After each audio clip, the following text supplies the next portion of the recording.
শিক্ষকদের সুশাসন কত ছাত্রের হয় জীবন পরিবর্তন। আসসালামু আলাইকুম।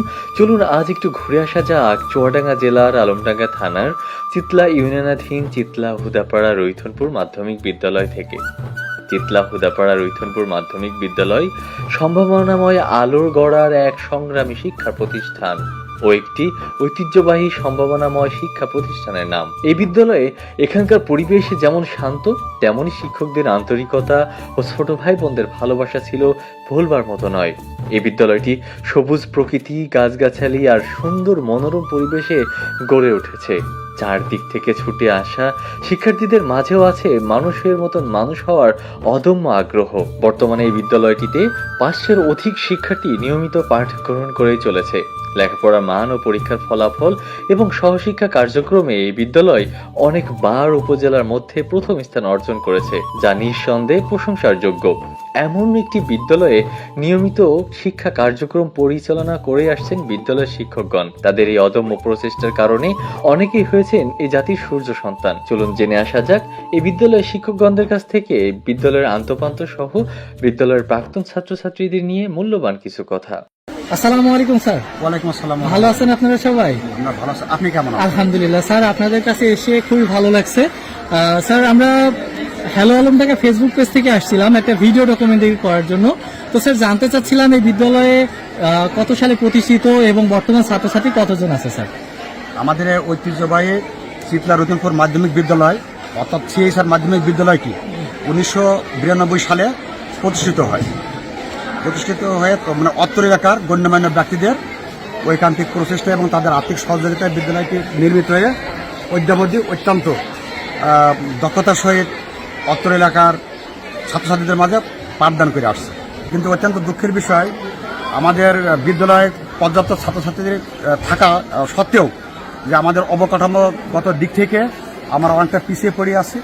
আমাদের 4তলা ভবনের 1তলা সম্পন্ন হইলেও উপরের যে সম্প্রসারণ 4তলা সেটা এখন আমাদের বিদ্যালয়ে সম্পন্ন হয়নি। এর জন্য আমাদের শ্রেণী কার্যক্রম ব্যাহত হয়। বর্ষার দিনে আমাদের যে টিন শেড যে শ্রেণী কক্ষগুলো আছে এবং পাশে আমাদের মাঠ হয়, গরমের সময় বা বর্ষার সময় ঝড় বৃষ্টি বাদলায় আমাদের শ্রেণী কার্যক্রম ব্যাহত হয়।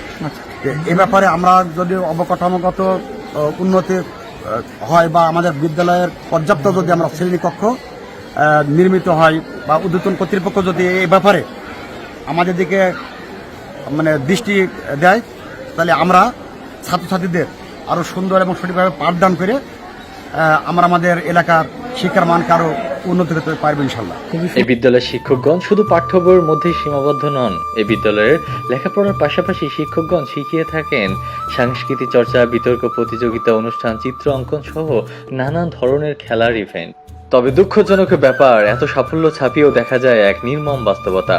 বিদ্যালয়ের অবকাঠামো দুরবস্থা, এখনো টিনের চাল, খোলা জানালার শ্রেণীকক্ষ আর পর্যাপ্ত কক্ষের অভাবে শিক্ষার্থীরা চরম ভোগান্তির মধ্য দিয়ে শিক্ষা গ্রহণ করেছে। বর্ষার সময় বৃষ্টির পানি, গ্রীষ্মের চরম গরম আর শীতের ঠান্ডা বাতাস সবই যেন প্রতিদিনকার চ্যালেঞ্জ। তবুও শিক্ষার্থীরা দমে না গিয়ে স্বপ্ন দেখে বহুদূর এগিয়ে যাওয়ার, এগিয়ে যায় আলোর পথে। এই বিদ্যালয়ে সাফল্য প্রমাণ করে পরিকাঠামো দুর্বল হলেও মনোবল যদি দৃঢ় থাকে তবে এগিয়ে যাওয়া সম্ভব।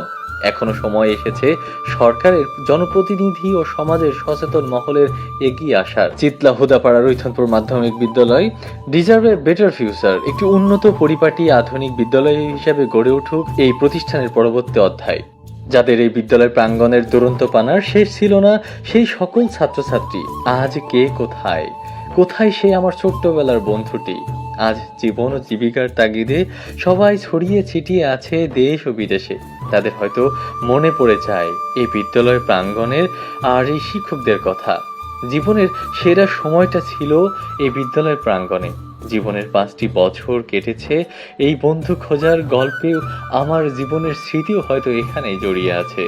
অনেকের স্মৃতি, অনেকের জীবনের সব থেকে সেরা মুহূর্ত আর কত খুনসুটি আর বন্ধু খোঁজার গল্প নিয়ে আজকে আমরা হ্যালো আলমডাঙ্গা ফেসবুক পেজের পক্ষ থেকে ছিল ছোট্ট একটা প্রচেষ্টা মাত্র।